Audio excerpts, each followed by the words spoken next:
Viralnya tuduhan pesugihan yang menyeret nama Sarwendah akhirnya mendapat klarifikasi langsung dari pesulap merah. Marcel Radival menjelaskan bahwa kedatangannya ke Gunung Kawi bukan untuk membongkar praktik mistis, melainkan mempelajari budaya serta tradisi masyarakat setempat.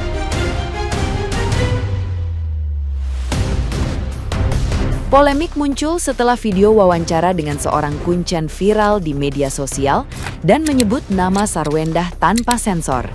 Situasi itu langsung memancing spekulasi liar hingga ramai diperbincangkan publik di berbagai media sosial.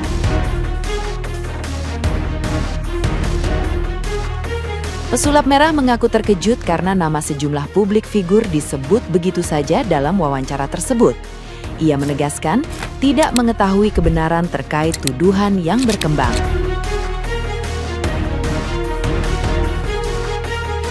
Di sisi lain, kuasa hukum Sarwendah membantah keras isu pesugihan dan menjelaskan kunjungan ke Gunung Kawi hanya untuk kebutuhan syuting podcast bersama Jordi Onsu beberapa tahun lalu.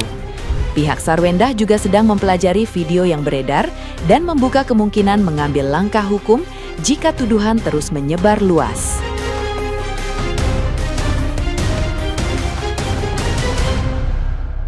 Nah, gimana nih menurut netizen yang terhormat? Silahkan berkomentar ya. Agak aneh ya. Itu kan yang ke Gunung Kawi, Sarwendah, siapa aja tuh banyak kan. Jordi juga apa, Frisly juga ada banyak kuku di situ, banyak kali yang ke situ. Terus kenapa yang lainnya nggak dimasalahin ke yang dimasalahin Sarwendah? Gitu loh. Satu orang, aku lebih percaya kuncinya jadi Sarwendah merunuk kalau dikandani dia merunuk. Tapi dia podcast kan ada juga tuh podcastnya tuh. Ada yang bilang kalau nggak ngelakuin ya be aja ya gak iso dia itu artis. Itu menyangkut nama baik gitu ya. Kalau emang nggak ngapa-ngapain, kalau emang nggak ada imbasnya yang ngapain, kok sampai ada video ini, kok sampai ada video-video ini, kan pasti kan ada sesuatu di balik itu gitu.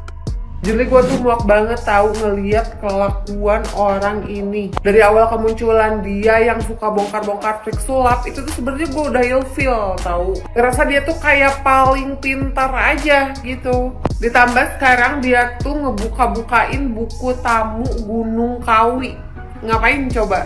Dibaca-bacain, sampai dikontenin gitu kan, tujuan orang-orang ke sana tuh mau ngapain. Terus wawancarain kuncen gitu kan, nanya siapa-siapa aja yang pernah kesini. Terus si kuncen ada jawab gitu kan, salah satunya ada Sarwendah cena. Jadi rame kan sekarang, sampai netizen itu nyangkut pautin masalah sakitnya Ruben itu gara-gara ke situ.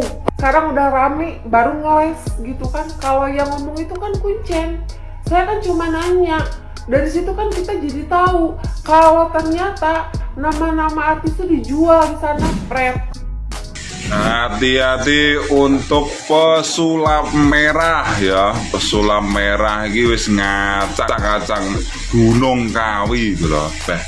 Kok kendelmen. Kendelmen.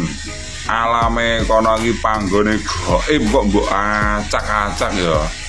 Ya iki lek misale pesulap merah wingo kena dam utawa kena gangguan ning awake utawa keluargane ngono piye wingo. Iso kowendelmen iki ya piye lho iki. Kaya ora ngerti ae Gunung Kawi iki sing ngenggoni iki para wali ya ana. Penjagane ya kabeh wis ora ketok, panglima bareng ya ana. Lha kok iso-isone nang pesulap merah lho iso diacak-acak. Ngati-ati kuwi pesulap merah kuwi ya ta. Elingo mbiyen wis pernah kena dam utawa kena gangguan kuwi pesulap merah kuwi. Mana ada Marcel menjatuhkan orang lain, tetap dukung Marcel. Dan Anda bilang pesulap itu sihir atau ngakak. Ya lagian nanyain pesulap merah sama aku kan beda jalur. Ya udah, aku jawabnya semauku sendiri. Emang gue pikirin bodoh amat. Orang itu kalau lagi naik daun hati-hati, gitu aja sih. Nggak usah menjatuhkan orang. Siapa yang dia jatuhkan? Maaf ya, Samsudin dia jatuhkan, ya kan? Banyak sekali, ya kan? Kalian yang percaya sama dia, emang pikirin mau percaya kayak mau enggak? Bukan urusan aku. Lagi yang nanya-nanyain masalah sulap bim salabin abagadabra sama aku, ya kan? Ya aku jawabnya semaunya aku lah. Lagian tuh kalian tuh jangan ditelan mentah-mentah kalau orang ngomong ya. Masalah nanyain dia ke Gunung Kawi, urusan dia, ya kan? Nanti ada apa-apa ditanggung dia, bukan urusan aku, ya kan? Intinya orang tuh harus tahu trapsilo, mana yang harus diperlihatkan, mana yang harus diprivasikan. Nah, tahu itu. Dia kayak gitu, lihat aja nanti batunya. Ke belakangnya nanti lihat dia mau seperti apa. Nah, orang hidup itu nggak cuma sekarang, tapi nanti ke depannya. Ke depannya seperti apa. Dia sekarang lagi seperti itu, lihat nanti ya. Orang hidup itu tahu yang harus mana dilewati, mana yang harus dihindari. Ya, seperti itu. Biarin aja. Nah, orang-orang yang tidak punya otak dan akal pikiran dukung dia. Kalau saya bodoh amat mau dia jungkir balik nantinya, mau nanti dia sakit nantinya, mau ke depannya. Kamu lihat itu ya, yang peramal-peramal itu yang baik dia dikasih sakit 1 tahun kan, badannya jadi kurus kering, mohon maaf. Kenapa? Karena dia itu semuanya diperlihatkan udah kayak Tuhan. Kita boleh dikasih, Tuhan itu ngasih kemampuan kepada manusia, ya. Nah, ngasih kemampuan pada manusia, tapi nggak boleh semua diperlihatkan, karena ada yang boleh dilihatkan, ada yang nggak boleh dilihatkan. Nyatanya dia dikasih sakit 1 tahun, dihabiskan hartanya sama Tuhan, karena dia juga bukan bisa lihat dari Tuhan, karena dari mata orang yang sudah meninggal, udah wafat. Seperti itu. Lihatlah Marcel nanti ke depannya, kehidupannya. Kalau kayak gitu terus, mungkin Tuhan belum ngasih ujian sama dia. Tapi kalau masalah Marcel itu bukan urusan saya, karena yang namanya pesulap itu bohong-bohong, ya. Jadi kalau aku bilangnya sihir, karena kamu nanyanya sama aku, kan beda jalur. Kalau kamu nanya sihir, ya nanyanya ke aku.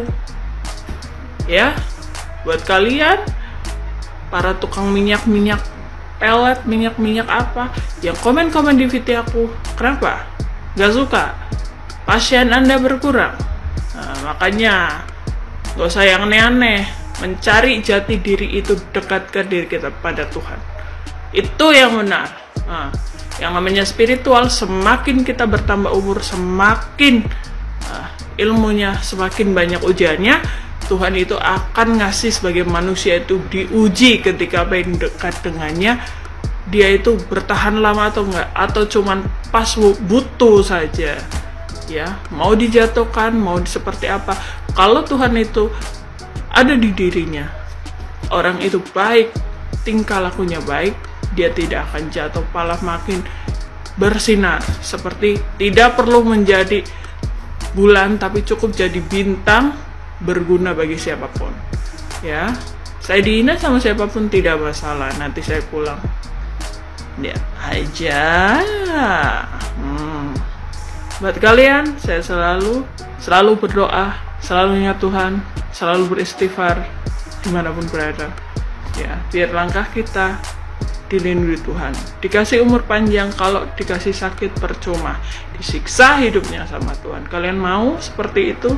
Jangan hanya kalian hidup itu memang mencari uang dan kebahagiaan, tapi kalau batinnya sakit percuma. Perhiasannya mewah, mobilnya mewah, rumahnya mewah, tapi hatinya sakit, ya. Jangan pernah kalian merasa tersakiti. Kalau kalian pernah disakiti, sudah lupakan, berarti itu ujian dari Allah. Ujian dari Allah. Kalau kalian tidak bisa melupakan, berarti memang kamu batinnya sakit, percuma. Tapi zaman sekarang orang-orang yang batinnya sakit dipuja-puja, ya, sama netizen, dipuja-puja karena apa? Dia kaya, dia pun kaya, kamu tidak merasakan hartanya. Hidup ini, kalau saya buka sosial media ini, TikTok ini, banyak orang-orang yang menghujat siapa itu padahal orang baik itu lakinya, mantannya itu baik. Nah, yang sakit itu istrinya, mantan istri itu sakit, dia itu batinnya sakit. Nah, assalamualaikum.